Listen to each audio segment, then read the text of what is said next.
খোলা জায়গায় নোংরা পরিবেশে প্রক্রিয়াজাত হয় বিখ্যাত ব্র্যান্ড প্রাণের আমের জুস।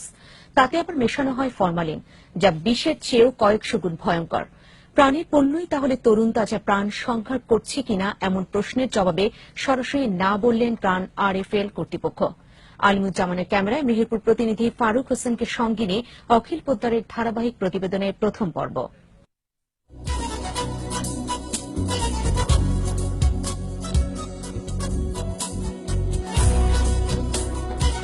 সেরা প্রাণী আস্থা। বিজ্ঞাপনের এই ভাষার মতো সত্যিই যদি হতো স্বাস্থ্যের জন্য প্রাণ, তাই প্রাণী সেরা প্রাণী আস্থা, তাহলে হয়তো কথা ছিল না। কিন্তু কাজের সঙ্গে যখন ঢাক ঢোলের কিছুই মিল না থাকে, তখন আস্থা তো দূরে থাক, সাধারণ বিশ্বাসের জায়গাটুকু ধূলিসাৎ হয়ে যায় ভোক্তার প্রাণ থেকে। কারণ প্রাণ গ্রুপ তাদের আমের জুস তৈরিতে যেসব প্রক্রিয়ার কথা বলে, বাস্তবে দেখা গেল তার পুরোটাই অমিল।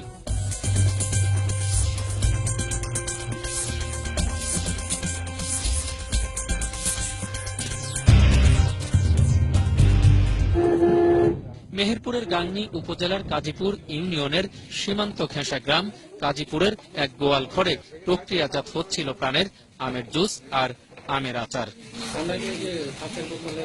গোপনে সংগোপনে গড়ে ওঠা আজব এই কারখানার খবর যায় স্থানীয় প্রশাসনের কানে। বিএসটিআই সহ অন্য কর্মকর্তাদের উপস্থিতিতে ড্রাম ভর্তি আমের কাটিং পরীক্ষার পর মেলে ভয়ঙ্কর সব তথ্য। এখানে ফরমালিনের উপস্থিতি পাওয়া গেছে।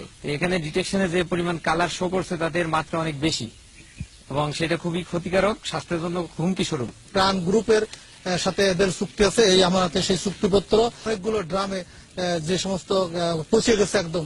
আর ফুড প্রসেসিং এর জন্য যে সমস্ত প্রিজারভেটিভ ইউজ করা হয়, এখানে ইতিমধ্যে আইডেন্টিফাইড হয়েছে যে প্রিজারভেটিভ হিসেবে এখানে ফরমালিন ইউজ করা হয়েছে, মানব দেহের জন্য যা খুবই ক্ষতিকর। এত বড় ঘটনার পরও পুরো প্রক্রিয়াকেই চ্যালেঞ্জ ছুড়ল প্রাণ আরএফএল গ্রুপের পরিচালক। আমরা তাদেরকে অর্ডার দিয়েছি ম্যাঙ্গো প্রসেস করার জন্য, আমরা তো আর ফরমালিন এড করার জন্য কোনো প্রসেস দিইনি।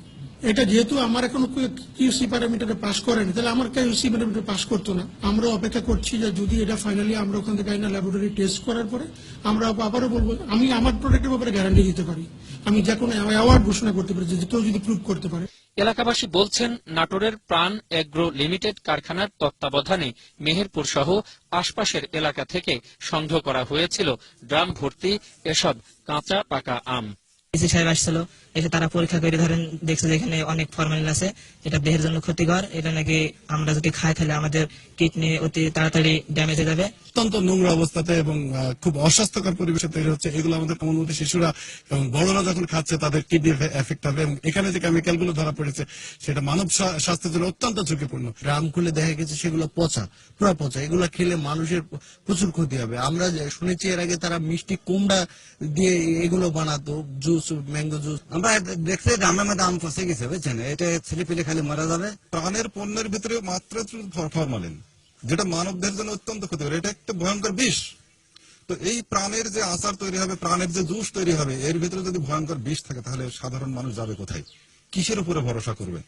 আসলে সাধারণ মানুষ তো হচ্ছে ফুটবলের মতো, মানে ফুটবল দুই পক্ষ লাথি দেবে, খেলবে, ফুটবল গড়ে বেড়াবে। কাজীপুর ইউনিয়ন চেয়ারম্যানের অভিযোগ, কারখানাটি গোপনে গড়ে ওঠায় এতদিনে অনেক তথ্যই তারা জানতে পারেননি। এখানে এত বড় যে একটা কারখানার কার্যক্রম চলছে, এ ব্যাপারে ইউনিয়ন পরিষদের কোনো ডাটা তথ্য ইউনিয়ন পরিষদের কাছে ছিল না।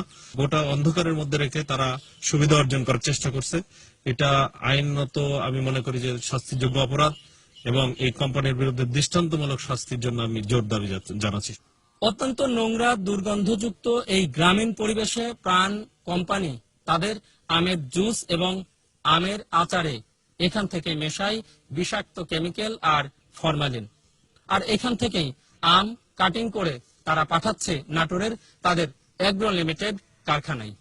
সাধারণ মানুষ জানতেও পারছে না তারা আসলে কি খাচ্ছে। অখিল পোদ্দার, 21 টেলিভিশন, কাজীপুর, গাংনী, মেহেরপুর।